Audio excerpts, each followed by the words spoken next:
No sé si recuerden, pero al principio del libro el autor mencionaba 10 instintos que tenemos como seres humanos que nos hacen ver el mundo un poco más dramático de lo que en realidad son. Va a empezar hablando sobre un instinto que ya va mencionado anteriormente, que es el instinto de separación, el que siempre dividimos de nosotros y ellos, republicanos y demócratas, chichis, fifís y chairos, gordos y flacos, etc. Si tú piensas que no haces eso, que no divides a nadie, que no te sientes de un grupo y parte del otro no, piensa un poquito más, no porque a huevo tengas que entrar en esta categoría, sino para ser conscientes que la mayoría de las veces hacemos eso y siempre traer algo a conciencia nos ayuda a mejorarlo. Porque cualquier otra cosa que no te guste, muy pocas veces decimos, no me gusta eso, pero lo respeto. Siempre nos dividimos de que a mí no me gusta y yo no hago eso. Entonces el considerar cierto aspecto, pues sí, en esta parte mía yo estoy vendiendo como que ellos lo hacen y yo no, y darnos cuenta que tenemos ciertas cosas en común. Igual, puedes mantener tu misma visión, puedes estar de este lado, puedes tener ciertas ideas y no identificarte con otras ideas. Eso está válido, obviamente, todos tenemos nuestro punto de vista. El detalle está cuando al identificarnos con cierta idea repelemos totalmente la otra y esta parte lo que nos gusta, digo que nos termina afectando en muchas áreas de nuestra vida y lo que he visto hasta ahorita es que nos ayuda a darnos cuenta que no siempre estamos tan nosotros y ellos, sino tenemos más cosas en común de las que creemos. En todo existe, no sé, se me vino a la cabeza quiénes son así como rivales a muerte y se me vino como un buen mexicano, no sé, Chivas América. Y debo admitir que los aficionados del América son bastante diferentes a los aficionados de las Chivas. En general, a mí nunca me gusta el fútbol. Sin embargo, por más diferentes que sean, por más que sean equipos rivales, tienen muchas similitudes. Ambos fanáticos les encanta el fútbol, posiblemente los domingos disfruten ver a su equipo ganar, les gusta llevar a su familia al estadio. Entonces es bonito, ¿no? Como pones dos polos que parecen completamente opuestos, darse cuenta que tantas similitudes creo que ahorraría bastantes problemas. Entonces esta parte donde empieza hablando sobre esta idea la titula Persiguiendo la primera idea absolutamente equivocada. Nos cuenta el autor que él estaba en una conferencia sobre mortalidad infantil y decía que los lugares en el mundo que tienen mortalidad infantil más elevada son zonas rurales o triviales selváticos, así como alejados de la civilización, ¿no? Esas tribus que todavía viven muy alejados y no tienen ciertos servicios básicos, ¿no? Como agua potable, ciertas vacunas, servicios médicos, entonces por ende, el índice de mortalidad infantil es bastante alto. En eso, uno de sus alumnos levanta la mano y hace el comentario, esas personas jamás podrían vivir con nosotros. Y otros alumnos en el aula hacen como, sí, no, nunca podrían. Entonces este alumno pensó que se iba a ver muy pro con sus compañeros, que todos asintieron, dando entendido que todos pensaban lo mismo, pero él tuvo el valor y quiso verse cool y hizo su comentario de que esas personas nunca podrán vivir con nosotros. Lo que no sabía es que obviamente el maestro sabe de este instinto de separación que tenemos todos, lo estaba estudiando por años y es justamente el tipo de pensamiento, de ideología que trata de cambiar. Entonces no sabía toda la cátedra que le venía después, que está muy buena. Antes de continuar con esta arrastrada intelectual que le pone el maestro Rosling a dicho alumno, voy a hacer un pequeño paréntesis porque mencionan muchas veces lo que es Occidente. Y yo lo he escuchado mencionar así en Occidente.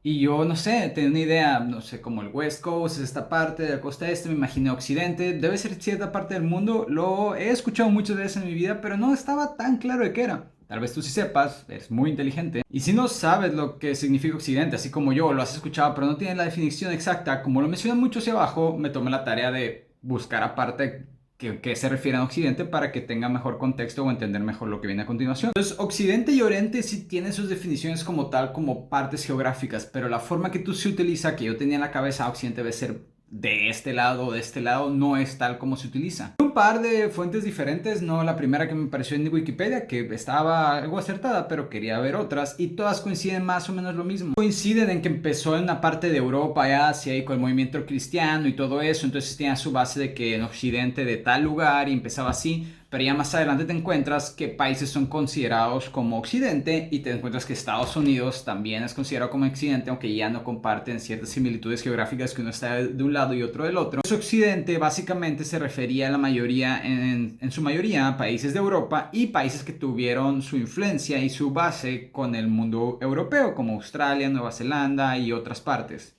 Entonces, básicamente, para hacer un resumen de todo lo que he visto, encontrado y leído, primer mundo es Occidente, básicamente. Entonces, por eso México, aunque también nos conquistaron los españoles, no es considerado como Occidente. Estados Unidos, que es considerado primer mundo, es considerado como Occidente. No todos los países en Europa, pero la mayoría que son considerados como primer mundo, son referidos a tal como Occidente.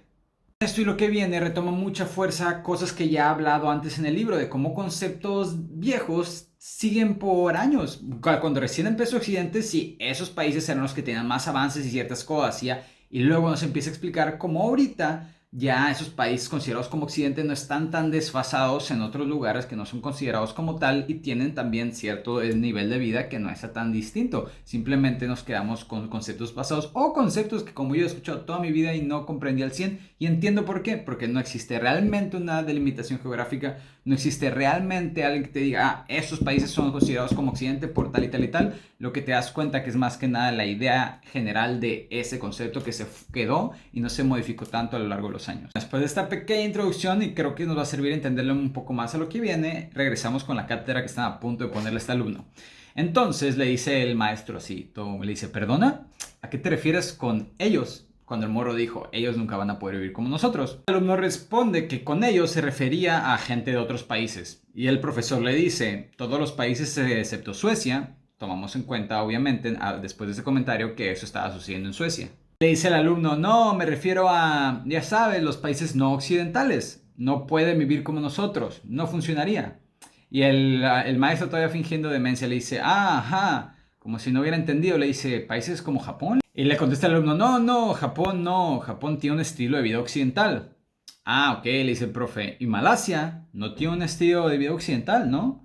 Y le dice el alumno, no, Malasia no es occidental. Todos los países que todavía no han adoptado el estilo de vida occidental no deberían hacerlo. Le dice el vato así como, ya, profe, ya sabe a lo que me refiero. Y el profe, no sé a qué te refieres, por favor explícate. Hablas de Occidente y que el resto no. Y el vato, sí, exacto.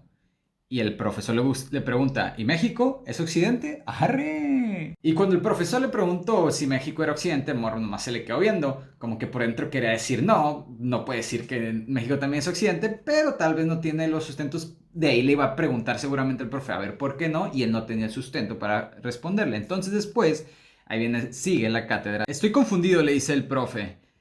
Has empezado hablando de ellos y nosotros, luego has cambiado a Occidente y el resto. Me interesa mucho entender a qué te refieres. He oído muchas veces etiquetas, pero la verdad no las entiendo nunca, porque con el contexto que les he dado anteriormente no hay una tabla exacta que te diga esto y esto y esto es Occidente y esto no. Solamente son esas viejas creencias que siguen gente ahora que todavía las siguen utilizando como Occidente y no, cuando realmente no hay algo como tal. Ese vato se quedó sin palabras, una morra quiso salir al quite y le dijo al profe, a ver, mira, lo podemos plantear así. Nosotros estamos en Occidente, ¿ok? Tenemos menos hijos y menos de esos hijos mueren.